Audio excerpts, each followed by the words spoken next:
మా శర్మ గారు అడిగినా తాతంశెట్టి నాగేంద్ర గారు, దానం నాగేంద్ర గారు కాదు, తాతంశెట్టి నాగేంద్ర గారు. సార్ తాతంశెట్టి నాగేంద్ర గారు, మీరు గబాల్నా దానం నాగేంద్ర గారిని అడుగుతున్నాను. నాగేంద్ర గారు తిరుపతిరావు గారు అడిగితే మా పొందరు అడుగుతారు. తప్పే ఉంది. మా నాయకులు ముఖ్యమంత్రులు కావాలనుకోవడం అనే కళ ఖచ్చితంగా అభిమానం అంటాం. అయితే జాయింట్ యాక్షన్ కమిటీ మా జనసేన తెలుగుదేశం పార్టీ పూర్తి స్థాయిలో నిపుణులతో అనుభవంతో కూడిన వ్యక్తులతో ఒక కమిటీ వేస్తున్నాం. వాళ్ళని గిరదాటి మేము పోయే పరిస్థితి లేదు. వాళ్ళు ఏది డిసైడ్ చేస్తారు. మీ నాయకులు పరిస్థితి ఏంటని అడుగుతున్నా నేను. మీరెల్లరు మీరు ఐ అప్రిషియేట్ జాయింట్ యాక్షన్ కమిటీకి మీరు నిబద్ధులై ఉంటామని మీరు పదే పదే చెబుతున్న మాటల్ని పరిపూర్ణంగా స్వాగతిస్తూ అంగీకరిస్తూ మేము అంటున్నది ఏంటంటే మీరెల్లరు బట్ పైనుంచి ఈ రకమైన ఇండికేషన్స్ రావటం ఏంటి, ఈ లీక్స్ రావటం ఎందుకంటే లీక్స్లో తెలుగుదేశం దిట్ట. మిమ్మల్ని చూసి నేషనల్ జాతీయ పార్టీ కాంగ్రెస్ కూడా చాలా నేర్చుకుంది పాఠాలు, ఎలా లీకులు ఇవ్వాలనేది. సో ఈ లీక్స్ మీ దగ్గర వచ్చి మీరు చెప్తున్నా జనరల్గా, ఒక్క నిమిషం అండి, లెట్ మీ కంప్లీట్. జనరల్గా మీ పార్టీ సంప్రదాయం ఎలా ఉంటుందంటే లీకులు ఇస్తారు, ఇచ్చి ఫీడ్బ్యాక్ కనుక్కుంటారు, దాన్ని బట్టి తదుపరి కార్యాచరణ రూపొందించుకుంటారు. ఇది రాజకీయంలో ఉండాల్సిందే, దాంట్లో మీరు నిష్ణాతులు అంటున్నా, మిమ్మల్ని ఏం అంటలేదు సార్, మిమ్మల్ని పొగుడుతున్నా సార్. ఇక్కడ పార్టీ అంతర్గతంగా చర్చలు ఎన్ని జరగచ్చు. నాకు కాఫీ తాగేస్తూ ఉంటుంది, మీకు టీ తాగేస్తూ ఉంటుంది, ఇంకో ఆయనకి హార్లిక్స్ తాగేస్తూ ఉంటుంది. అడిగినప్పుడు అందరూ యూనిఫామ్ గా కాఫీ తాగాలి అన్నప్పుడు తెలుగుదేశం పార్టీ క్షేత్రస్థాయి నుంచి పొలిట్ బ్యూరో వరకు డిసిషన్ తీసుకున్నది. జనసేన తెలుగుదేశం పార్టీతో పొత్తు వెళ్తున్నాం. నా అభిప్రాయం చెప్పొచ్చు, ఏమైనా అవకాశం ఉంటే నాకు హార్లిక్స్ ఇవ్వంటారు, కాఫీ ఎట్లా పెడుతున్నారు కదా అంటే అవకాశం ఉంటే ఇస్తారు, లేదంటే 100% అందరికి యూనిఫామ్ గా కాఫీ ఇవ్వాలి అనే సిస్టమ్ అంటే ఫాలో కావాల్సింది. ఇప్పుడు మా సీనియర్లు నాయకులు పొలిట్ బ్యూరో సభ్యులు డిస్కస్ చేసి ఉండొచ్చు. ఎందుకంటే ఎన్ని సీట్లు మనం వాళ్ళకి ఇవ్వగలం, ఎన్ని సీట్లు తీసుకోగలం, ఏ సీట్కి ఏ రకంగా కేటాయింపులు జరగచ్చు అని పైన ఇన్ డెప్త్ ఆఫ్ డిస్కస్ జరిగి ఉండొచ్చు. దాంట్లో మీరు, నేను, నాగేంద్ర గారు సలహా చెప్తాను. తప్పు సలహా చెప్పడం తప్పు కాదు.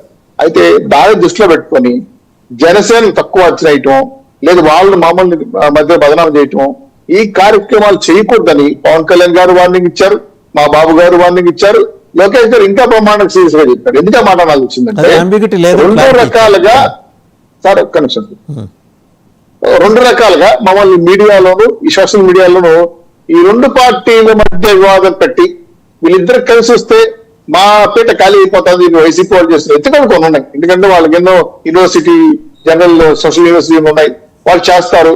ఈ మధ్య ఒక వీడియో కూడా వచ్చింది, మీ దృష్టి కూడా వచ్చి ఉంటుంది. ఎప్పుడు 2009లోనో 10లో అనుకుంటా, ఏదో అమౌంట్ విషయం పైన మాట దాన్ని కట్ చేసి 2014లో సంభాషణ యాడ్ చేసి మనకు డబ్బులు అందిందా అందలేదా అందకు ఎందుకు చేయాలి అని ఒక డిస్కస్ ఏదో వచ్చినట్టుంది. అది మళ్ళీ పక్క వెళ్ళిపోయింది తిట్టిన తర్వాత. ఇట్లాంటి వీడియోలు చాలా వస్తుంటాయి. ఇలాగా వాళ్ళు ఇట్లా అన్నారు. ఏమైనా ఈ మధ్య ఒక ఆయన ప్రామలాకల పేరు గుర్తురావట్లేదు, పెద్ద ఆయన ఒక ఆయన సార్ మన కాపు సంఘం నాయకుడు. అలాగే పద్మనాభం గారు కూడా, హరిరామజోగయ్య గారు ఆయన కూడా లెక్కలు రాస్తారు. ఆయన కులం మీద మతం మీద అనుకుంటచ్చు, ఆయన రాసుకోవచ్చు. కానీ ఆయన జనసేనలో కీలకమైన పాత్ర లేదు, సభ్యత్వం కూడా లేదు. అలాగే మొదలైన పద్మనాభం గారు కూడా ఉన్నారు, వాళ్ళు సలహా చెప్పచ్చు. ఈవెన్ జేడీ లక్ష్మీనారాయణ గారు ఇంకో పార్టీ పెట్టారు, మన జయ భారత్ పార్టీ. ఇంకొక విషయం కూడా మీకు తెలుసు కదా, జాతీయ జనసేన పార్టీని ఒకటి పెట్టారు కదా, జాతీయ జనసేన పార్టీ. ఎలా వచ్చాయో తెలియదు కానీ వాస్తవంగా అయితే జనసేన తెలుగుదేశం పార్టీ పొత్తునైతే ఇబ్బంది పెట్టాలని, వాళ్ళ మధ్య బిడ్డలు తీసుకురావాలని అనేక రకాల కుట్రలు కుయుక్తులు జరుగుతున్నాయి. ఆ గేమ్ మెయిన్ గేమ్ లో నేను నాగేంద్ర గారు తెలుగుదేశం పార్టీ జనసేన పార్టీ నాయకులు పరదర్చుకోలేదు. ఒకవేళ పొరపాటును ప్రొవోక్ చేస్తే చేయనిగాక, కానీ రేపు ఆచరణలో పార్టీ నాయకులు నిర్ణయం సుఖాధారం అవుతుంది. మేము ఈ గిర్రం దాటి మీరేం అడిగినా ఎన్ని సీట్లు పోటీ చేస్తున్నారు, ఎక్కడ ఇస్తున్నారు, చెప్పలేదు. పార్టీ నాయకత్వం డిసైడ్ అయిపోయిన తర్వాత 140 సీట్లు మీరు కంటెస్ట్ చేశారని నేను మళ్ళీ మిమ్మల్ని ఎందుకు అడుగుతాను సార్? సార్ 140 సీట్లని కదా సార్, సీట్ల విషయం కాదు. జనరల్ ఏంటంటే జనసేన మిత్రులు కొంత లోకల్ కింది స్థాయిలో కొంతమంది కొన్ని ఆశలు ఉంటాయి. మా తిరుపతిలో అనుకోండి, నేను లేదా నాగేంద్ర గారు పోటీ అనుకుంటాం. ఇది కాకుండా శర్మ గారు ఇంట్రెస్ట్ ఉంది అనుకో, బయటపడలేదు. దాన్ని ఎక్కడో చోట కలబెడతారు, నాకు కూడా ఇంట్రెస్ట్ ఉంది సార్ అవకాశం ఉండని, అది ఒక పెద్ద వార్త అయిపోతుంది. అటువంటి ఇబ్బందులు రాకుండా మేము క్రమశిక్షణగా పార్టీ నియమ నిబంధనలకు అనుగుణంగా పోవాలనుకున్నాం.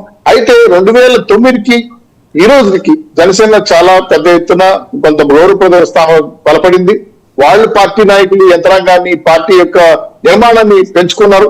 అలాగే మన జరిగిన నియోజకవర్గ స్థాయిలో సమన్వయ కమిటీ మీటింగ్ లో వాళ్ళు ఇచ్చిన ఫీడ్బ్యాక్ కూడా చాలా రకంగా ఉపయోగపడింది. ఈరోజు జనసేన తెలుగుదేశం పార్టీ కలిసి వైసీపీ మీద చేస్తున్న పోరాటం వాళ్ళు అతలకొతలం అవుతున్నారు. రెండు వాటి సమాధానం చెప్పలేని పరిస్థితిలో కూడా ఉన్నారు. కాబట్టి అంత డీటెయిల్ సమాధానం చెప్పగలిగే కార్యక్రమం ఈరోజు తయారు చేసుకున్నామంటే బికాస్ ఆఫ్ నిర్మాణంలో జనసేన వాళ్ళు కూడా అభివృద్ధి చెందారనే అభిప్రాయం చెప్పడం కోసం నేను చెప్తున్నాను. అయితే తెలుగుదేశం పార్టీ చాలా ఆచితూచి ఇప్పుడు ఒక పార్టీ అభిప్రాయం చెప్పినా నేను ఒక నాయకుడు మీరు అన్నట్టు మా పార్టీలో పొలిట్ బ్యూరో స్థాయిలో అయితే మాట చెప్పినా దాన్ని చాలా చక్కగా దాన్ని ఎలా ఇబ్బంది ఇద్దరి మధ్య సంబంధాలు ఇబ్బంది కలగకుండా చూసుకోవడానికి మా అధినేతలు చాలా జాగ్రత్తలు తీసుకుంటున్నారు సార్. ఆ ఇబ్బంది కలగకూడదనే జాయింట్ యాక్షన్ కమిటీ చేశారు. అయితే ఈ రోజు కొన్ని పుట్టిన పార్టీలు కాపు పేరుతో కానీ లేదంటే కులం పేరుతో కానీ పెట్టిన పార్టీలు కొన్ని రకాల ఎత్తుకలు చేశాయి. ఎందుకంటే మాలో ఉండే కాపు నాయకులు కూడా పిలిచి మాట్లాడి గోప్యంగా సమావేశం జరిపి ఇలా చేద్దామని ప్యాకేజీలు ఇవ్వడానికి ప్రయత్నం కూడా చేశారు. దాని కనుక ఏ ఫ్యాన్ ఉందా ఏ జగన్ ఉందా ఇంకా లోపలికి వెళ్ళాల్సిన అవసరం లేదు. కానీ ఇవన్నింటినీ కూడా తప్పించుకొని పవన్ కళ్యాణ్ గారి మీద కూడా మన ఒక ప్రభుత్వ కార్యక్రమంలో రాజగోపాల్ చేస్తున్న మా ముఖ్యమంత్రి గారు అక్కడ కూడా వ్యక్తిగత దోషంలో 3 పిల్లలని 4 పిల్లలని నాకు తెలియక అడుగుతున్నాను. జగన్మోహన్ రెడ్డి గారు ఈ రాష్ట్రాన్ని చేసింది ఏదో చెప్పుకుంటే మేము కూడా హ్యాపీ ఫీల్ అయ్యాము. జనసేన తెలుగుదేశం పార్టీ ప్రభుత్వం మాత్రం 24 ఏర్పడుతోంది. మాకు ఫుల్ కాంగ్రెస్ ధైర్యాన్ని ఇచ్చారు. రైట్ బాజీ గారు, సరే సహజంగా అటువంటి వ్యాఖ్యలో వార్తలో లేకపోతే అభూత